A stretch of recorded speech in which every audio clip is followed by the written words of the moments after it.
Hello, in this video I'm gonna show you how to find recently deleted photos on iPhone Air.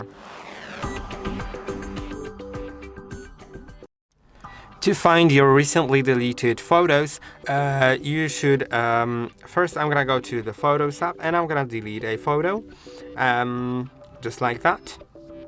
Right, so click on the trash icon, click on delete. Now the photo was deleted, so we can go to collections in the gallery and slide down until we find utilities, and then find a recently deleted within utilities, and you need to click on view album and enter your either Face ID or passcode.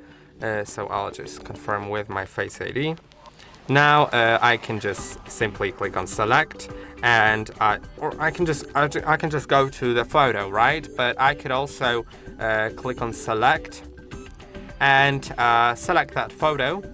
Then click on the three dots here, and I can either delete it permanently because it'll delete itself automatically after 30 days, but I can delete it permanently now or recover it so it goes back to the gallery.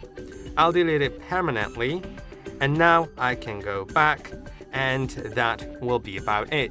I hope that the video was helpful. Don't forget to like and subscribe, and I'll see you in the next one.